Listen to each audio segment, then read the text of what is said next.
Hello everyone and welcome to my nerdy little corner of the internet. Reign of Jafar is right around the corner, and so it is time for my ultimate draft guide. In this guide we'll look into the data within the set, and find some traps to avoid and some cards to look forward to.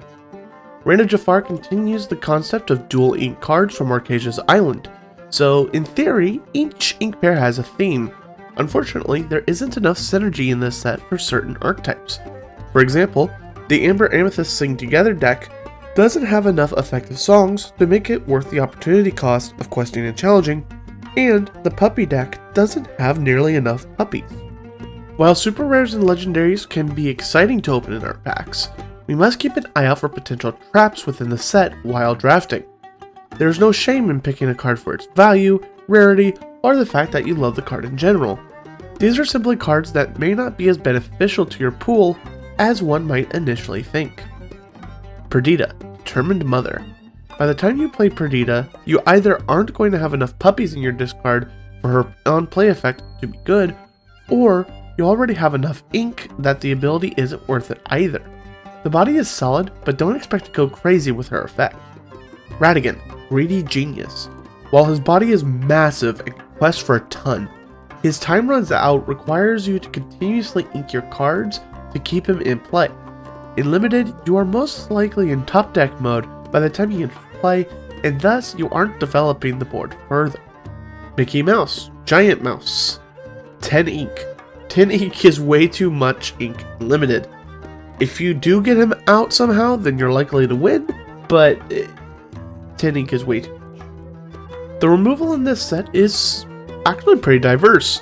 There are ways to grant Challenger, decent support characters, as well as a few ways to put cards into the inkwell. There is also some direct banish characters cards, namely Walk the Plank and Get Out. There's also a number of item removal, but the effects on the items in this set aren't the best, save for one or two, so I wouldn't prioritize them. There's only one character with Rush on its own, and it's Monstro. It's an 8-drop, so you're unlikely to see him. So surprise challenges will be via exert effects or by having a Mushu card in play.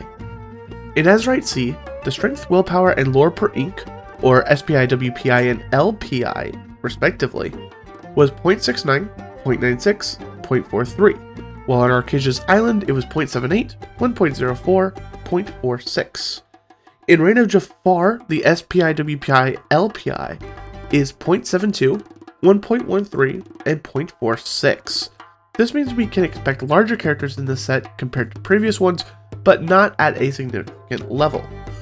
I usually divide characters in a set by tiers of play. These metrics help us figure out how each character's body scales with the rest of the set.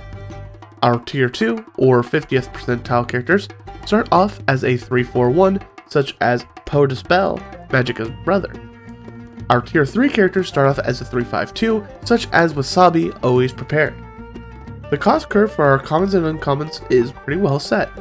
The largest portion of cards belonging to cost 2 and 3, a solid number of 1 and 4 drops, and then some 5 and 6 drops for the curve out. We do have one large character at 7 drop, and we do have some other expensive cards in the uncommon slot, but these have Sing Together, so they are likely to be playable. Reign of Jafar has the most expected number of bodyguards, evasive interaction, and card advantage that we have seen in recent sets. This gives Reign of Jafar a chance to be one of the most powerful and interactive limited sets in Lorcana history. Just make sure to grab your bodyguards, your ways to deal with evasive characters or have evasive characters yourself, and plenty of ways to keep your hand full. In our final segment, I will give my top 5 commons, uncommons, and rares for the set. My top 5 commons are as follows. First is Mushu, Fast Talking Dragon. Being able to threaten any of your characters in your hand having Rush gives you a solid soft board control throughout the game. In Limited, Rush is essentially a removal effect, and so Mushu is a solid pick. Camila Madrigal, Center Stage. Practically immortal character with 2 lore. This effect is always strong in Limited, as it requires the opponent to have a removal effect that is not challenge based.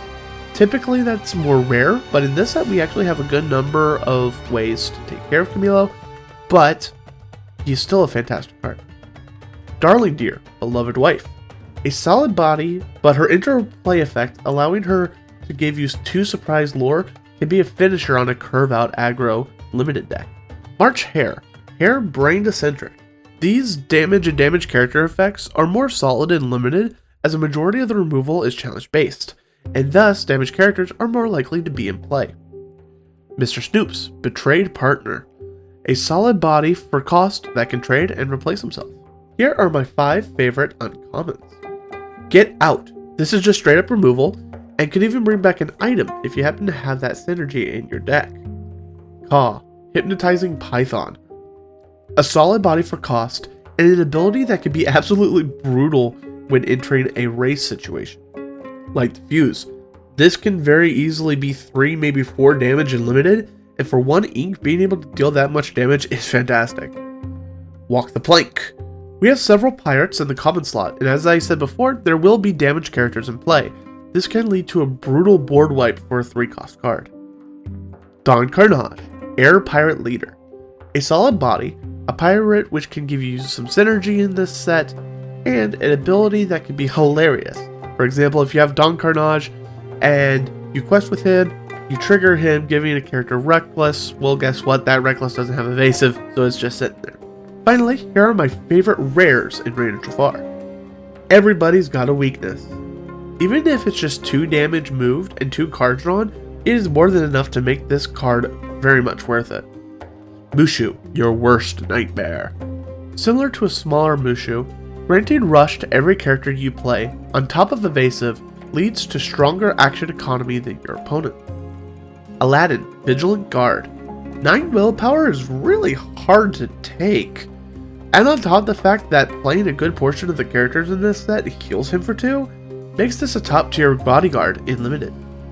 Vinny, Green Pigeon. Punishing your opponents for removing your characters is pretty strong. Also, he's a pigeon, he gets points for that. Finally, we have Desperate Plan. You're only playing this for the draw 3 cards effect. It is very easy to get an empty hand in limited, so Desperate Plan is an auto pick in my mind. Thanks for watching my limited guide for Reign of Jafar. If you did enjoy it, please make sure to like and subscribe. I make one of these for every set, so make sure to look at my previous ones if you're interested in that. And let me know how you do at your limited events. Thank you very much, and I hope you have a great day. Goodbye.